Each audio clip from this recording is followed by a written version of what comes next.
I'm now writing the biography of Isaiah Berlin, Alive. The author is Michael Ignatieff. Chapter 6, All Souls. Two of his friends stood a music stand in the corridor outside his new rooms at All Souls, propped a motor board and a gong on top of it, and placed this academic scarecrow in front of Berlin's door, with a "Don't Enter" sign around its neck. For a week he allowed himself to collapse. Then he left college to convalesce, first under his mother's care at Hollycroft Avenue, and then in a hotel in Amalfi, where he amused himself by communicating with the waiters in Latin. When he returned to All Souls in January 1933, he had mastered the emotions that overwhelmed him on election. He settled into his rooms overlooking the Great Quad and the Radcliffe Camera and began to enjoy himself. He was to be at All Souls until 1938 for 5 years, when he took up a fellowship teaching philosophy at a new college. And he always looked on those 6 years at All Souls in the 1930s as the happiest of his life. All Souls provided the setting in which all his characteristics could flourish: his need for company, his appetite for talk, his love of gossip, his fascination with the lives of others. All-male institution also provided an escape from the burden of having an erotic life of his own. He enjoyed being a rare bird. No one so exotic was to join the college until John Plamenetz, a Montenegrin, was elected in 1936. Plamenetz once admitted to Berlin, in expectation of a fellow feeling, that whenever he was in a room with a pair of Englishmen, he always felt alone, because of the silent complicity that passed between them. Berlin never felt the same way, nor did he identify particularly with the foreigners or fellow Jews. Two of his closest friends in the college, the philosophers John Austin and Stuart Hampshire, were caricaturally English in their indirection, self-containment, and reserve. Also provided the young Berlin with an experience of almost a complete belonging. It had an aristocratic aura, yet it was sufficiently meritocratic not to engender feelings of shame. A Welsh schoolmaster's son, like a Cromwell Rees, and a Riga timber merchant's son, like Isaiah, could both find themselves at dinner beside Robert Brand, the prominent city banker, Sir John Salmon, the foreign secretary, or Geoffrey Dawson, editor of the Times. All Souls built its walls high against outsiders. Once inside, it treated the fellows as equals. The London fellows who journeyed up for the weekend enjoyed it precisely because it allowed them the illusion of becoming young men with ideas once again. Inside this bastion of privilege, there was something approaching a democracy of the intellect. Being a fellow of All Souls also gave Isaiah entry to the upper reaches of Anglo-Jewish society, to weekends with the Rothschilds, to the chiefs' dinners in Park Lane. These were Jews so grand that they were unsnubbable. The Rothschilds were also so wealthy that on one occasion when Berlin complained about the length of the journey back to Oxford after a weekend with Victor Rothschild in Cambridge, he was flown home in a light plane. To criticize Berlin for being too easily seduced by high society, for becoming too worldly, is to miss an essential point about his character. He rejoiced in worldliness, in having some grasp of the inner workings of the world of power and influence, in knowing the gossip, in understanding what low motives actually did make the world turn. Worldliness in his lexicon became nearly synonymous with having that sense of reality which most intellectuals and dons conspicuously lacked. He never became a college man like his friend John Sparrow, then a London barrister and later warden, or like A. L. Rose, the Cornish-born Shakespearean scholar, for whom he conceived a lifelong detestation. He never let all sorts define his personality and his loyalties to the same degree, and it is doubtful that his feeling for the college was ever as strong after the war as it was in the 1930s. Yet he always felt a deep attachment to the little platoon of college society and its ritualized male intimacy, the nightly dinners, where formal attire was always worn, the after-dinner conversations in the paneled common room, decorated with drawings and paintings of former fellows, the electors' committees, where annual admissions to the magic circle were decided. He belonged to the college with all the special attachment that a foreigner feels towards native institutions that adopt him. Yet he retained enough distance to see how unreal Oxford must seem to an outsider. Writing in 1937, he described Oxford as a tight, self-contained system with a private and sometimes unreal and perverse system of symbols and values, usually out of a relation with the afterworld. Yet he was never ironical about the sense of belonging that it gave him. In a letter to Stefan Spender in Germany, written in 1935, he confessed that while Stephen might want to roam, he himself hated to be uprooted. Quote, consequently, I passionately defend all small societies, fixed disciplines, etc., which merely rationalizes my love of the warm I expect, a warm with a view, a warm of one's own, etc. End quote. His rooms were soon a place of a resort. The Rhodes Scholar from Germany, Adam von Trott, dropped by to borrow gramophone records and talk about Hegel.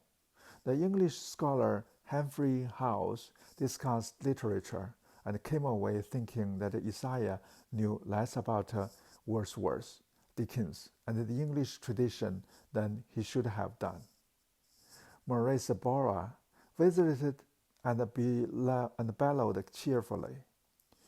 Cromwell Rees, now a young journalist in London, would return at weekends with gossip of politics and his love life. Everyone called him Shaya, his family nickname. He never discarded the remains of this period. The notes and the message from friends, the doggerel obscenities of Maurice Borra, scrawled on the backs of envelopes or torn out of notebooks, and slept under his door. A bevy of bright young undergraduate women came for tutorials, stayed to park their dogs, or borrow books and records, and eventually to take him into their confidence. H.A.L. Fisher's daughter, Mare Lind, Diana Harbeck, Sheila Grant Duff, Rachel Walker, and Jennifer Fisher Williams all dropped by to confide in him. He was emotionally involved with them all, and they with him. As the beautiful young parishioners of some witty, glamorous, but sexless village priest. Like the village priest, he took confessions, but as a confessor, he soon acquired a reputation as a gossip. This became so much a part of his public persona that it made its way into print in Western Auden and Louis MacNeice Letters from Iceland, published in 1937. In one poem, a mock will in which MacNeice distributed gifts and personal relics among his Oxford friends, he gave Isaiah a saucer of milk. The implication that he had a touch of feline malice was true enough to make him burn with indignation and shame. Other friends of the 1930s remembered Burdin as less filial than priggish. He disapproved, for example, of couples holding hands in public. He disapproved toward overt homosexuality seems to have soured his first encounters with Auden, whom he found cold and arrogant. Well, Auden came away believing, according to Stephen Spender, that Burdin was one of those life-hating Jews with an aversion of physical contact. Sally Greaves, a beautiful and much pursued friend, reproved him languidly. What some people don't seem to realize is that people have appetites. He was afraid of appetite. He thought himself impossibly ugly, fat, oily, white-skinned, and deformed, and he made a point of telling people so. As a result, he was thought so immune to mortal temptation that the parents trusted him as a chaperone for their daughters on holidays to Ireland and Austria throughout the 1930s. The first such expedition came in the summer of 1933, when he and Mary Fisher, Mare Lind, and Christopher Cox, a young Don at a new college, motored through Southern Ireland, where they paid a call on Elizabeth Bowen at her house. Bowen's court, County Cork, he found the novelist sitting in front of the house, preparing gooseberries for a dessert. Bowen invited them all to stay, and from that visit dated one of his strongest friendships. They were an unlikely pair. She, a Protestant Anglo-Irish grande dame, tough, conservative in politics, sexually experienced, highly intelligent, but with no particular interest in abstract ideas. He, an abstinent, agnostic, timid, left-wing Jew with no particular taste for her work. Yet he loved her tough shrewdness and aristocratic elan. Well, she seems to have fallen under the spell of his torrential verbal quickness and sense of humor. She became one of his closest confidants in the 1930s, and the letters he wrote her were among his best. It was to Elizabeth Bowen that he wrote the November 1933, after he met Virginia Woolf at a dinner at the Fishers in New College Lodge. Woolf had the fine-boned beauty he was to find attractive in women, and he was fascinated by her way of speaking. Warden Fisher asked her whether she liked walking, and she replied that she did, because she liked coming upon goats. Quote, "They look so ecclesiastical," end quote, she said. After dinner, Isaiah retired into a corner with the Magdalen Don C.S. Lewis. They talked unctuously about God, Shakespeare, and the charade of life, until Isaiah overheard Virginia, nearby, mention Elizabeth Bowen. He stepped forward and said that she was in America. A halting conversation then ensued about literature, before she turned away to talk to other guests. While Isaiah felt he had been rewarded with a few moments in the Elysian fields, Mrs. Woolf's reaction was considerably more caustic. Quote, "I should think there were 100 promising undergraduates in after dinner, and I shook hands with all, and tried to think that to say, but oh dear, what a farce. One might as well go to a school trade and hand out the penny bones." There was the great Isaiah Berlin, a Portuguese Jew by the look of him, Oxford's leading light, a communist, I think, a fire-eater, but it harbors Fisher everyone minces and mouths, and you wouldn't guess to talk to them that they had a spark. End quote. He was to see Virginia Woolf several times after that, at Ben Nicholson's flat, where she sat on the floor with friends arranged around her and told a droll story about the time her dress caught fire and she had stood by the grate, entirely unaware that she was ablaze. He could see that Virginia was a terrible snob, but he liked her aristocratic hauteur, quoting with relish the remark of Elizabeth Bowen's cook that you could tell Virginia was a lady by the go of her. Berlin reported that whenever he met her, he felt a trembling before and a tingling for days afterwards. Certainly, she could be flirtatious. A postcard inviting him to dinner and beguilingly, quote, "If you knock on my little grey door, I shall open it," end quote. He dined with Virginia and Leonard Woolf in Tavistock Square in 1938, and Virginia grew fond of him, remarking in a letter to her sister that his brilliantly quick repartee reminded her of the young Maynard Keynes.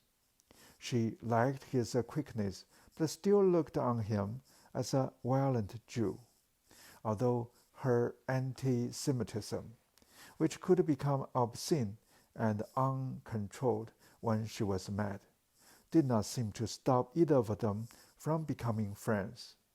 Isaiah had already received an invitation to dine with her in London during a visit home from Washington in 1941, when he received news of her suicide. He was always fascinated by celebrity, by character, by larger-than-life figures, and the Oxford of the 1930s provided a steady supply. William Butler Yeats came to tea at Maurice Bowers in 1934, dressed in green and talking in what Isaiah thought was a bogus, grand poetic manner. Mingo de Unamuno, the Spanish existentialist, gave a lecture in 1935, maintaining with a world-weary eloquence, as Berlin reported to Spender, that Europeans were, quote, too oppressed by our history to be able to act, too debilitated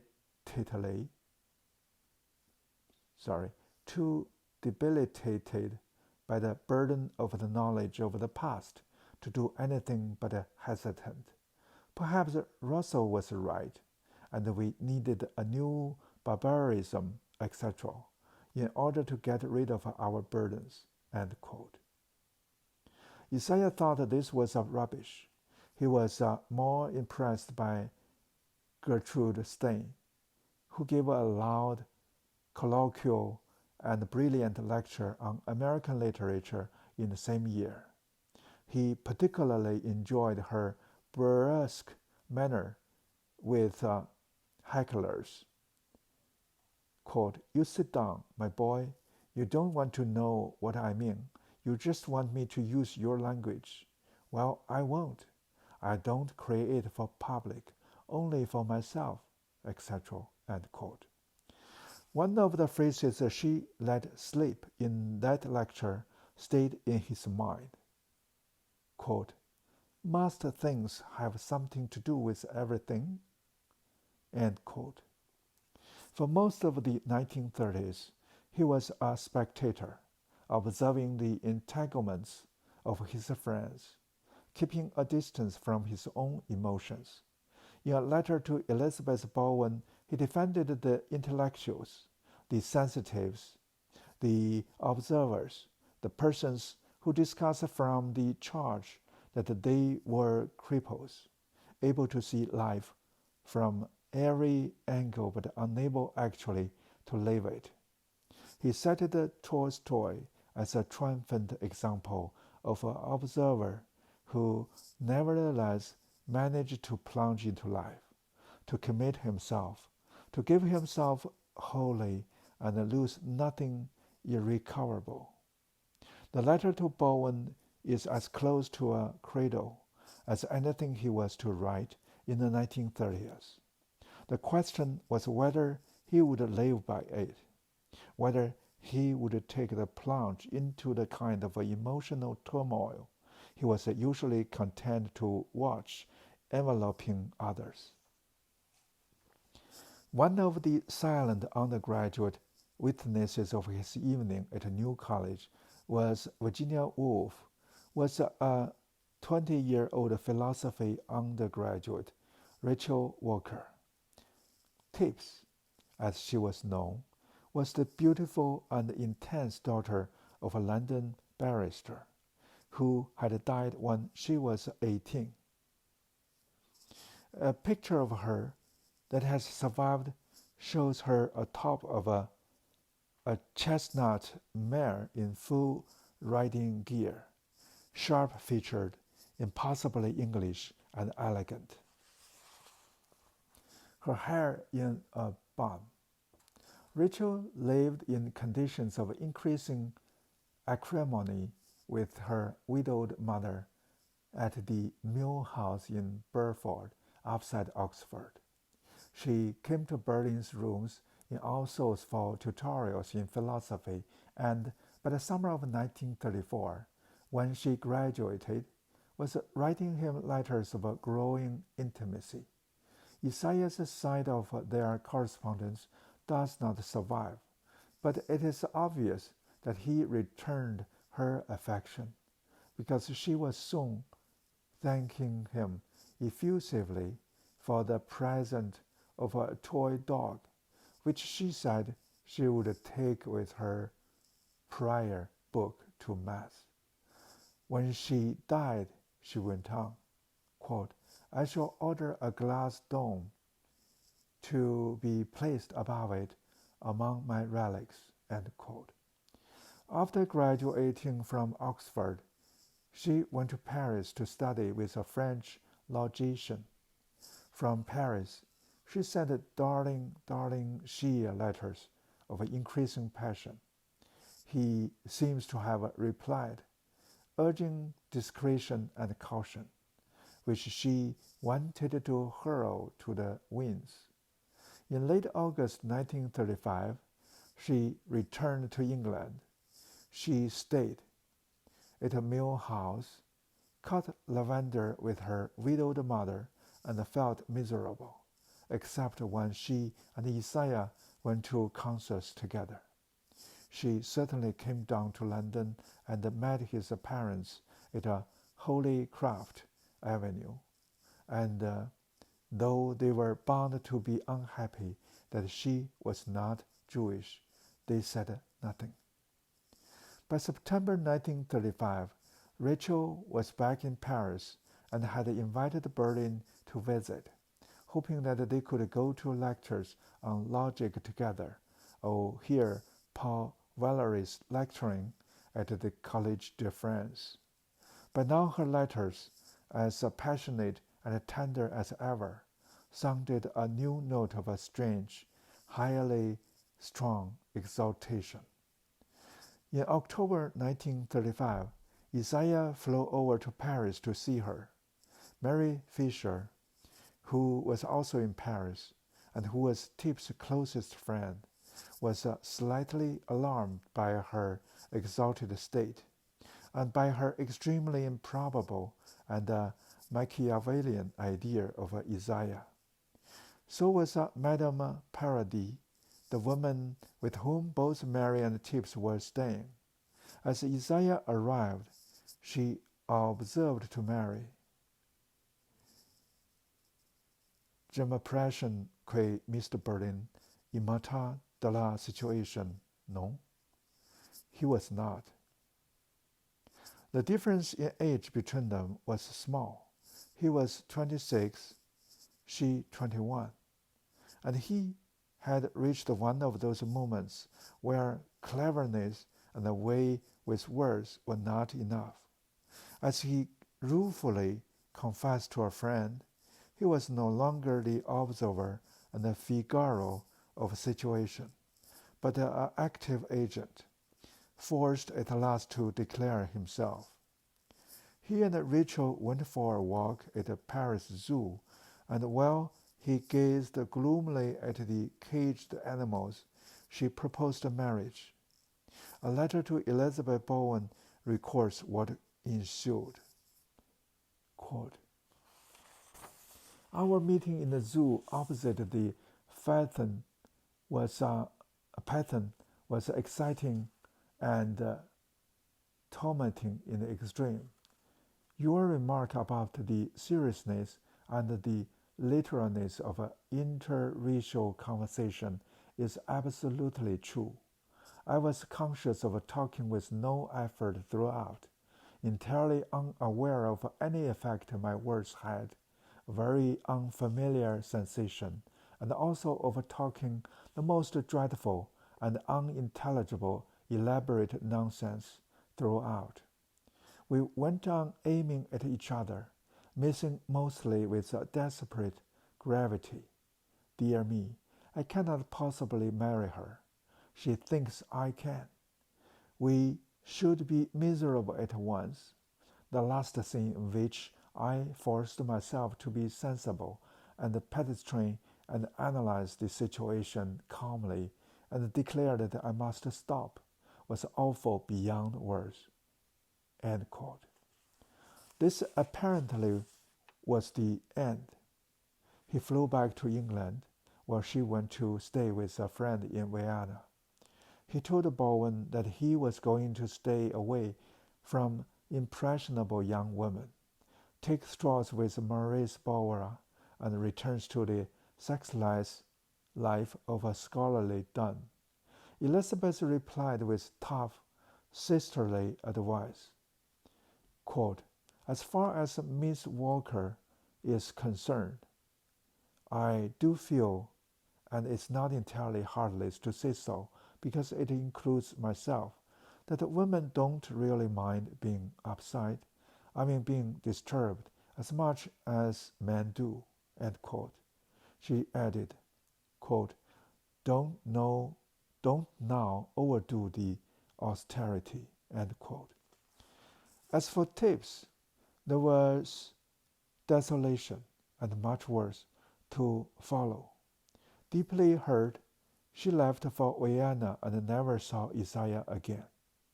Within about a year, Isaiah heard that she had returned to live with her mother in Burford. There, she became seriously depressed and subject to violent rages. She wrote Isaiah a vituperative letter to which he did not reply. After attacking her mother, she was hospitalized in a hospital in Northampton, and with various interludes was to remain hospitalized for the rest of her life, enduring electroconvulsive therapy and finally a lobotomy, which left her in a semi-vegetative condition. She lived until 1992. None of those who were closest to her, neither Tibbs' sister nor Mary Fisher, ever hold Isaiah responsible for what happened. But a burden of responsibility remained, and he accepted it. Certainly the story and its denouement had important effects on his own development.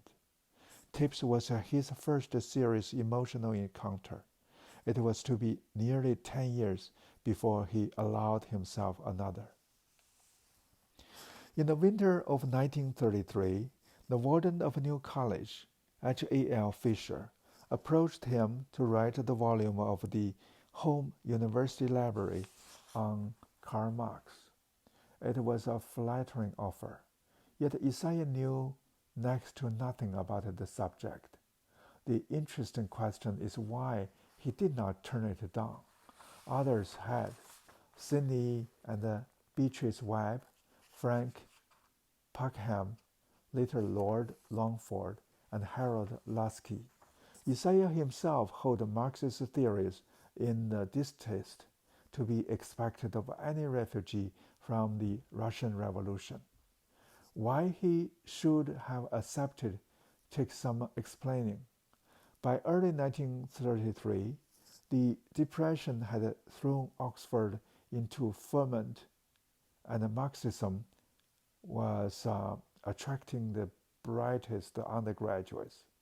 Isaiah himself attended the meetings of the Pink Lunch Club, which brought together all of Oxford's Downish left-wingers, Crossman, Cole, Austin, Hampshire. In 1933, too, the Soviet Union was still astonishing the world. English opinion, by and large, did not know that the peasants of the Ukraine were dying in their millions.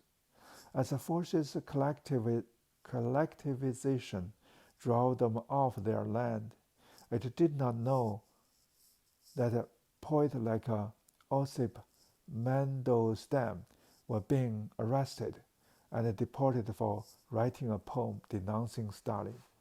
Oxford undergraduates on the left looked eastwards for an alternative to slump and depression at home. Isaiah himself was immune to this enthusiasm. He owned 2 years in Lenin's Russia, waiting for the Cheka to knock, had inoculated him against Marxism forever. But he could feel the fascination all around him. His friend G.L. Austin went to Moscow in 1935 and came back impressed by the sober asceticism of a revolution in progress.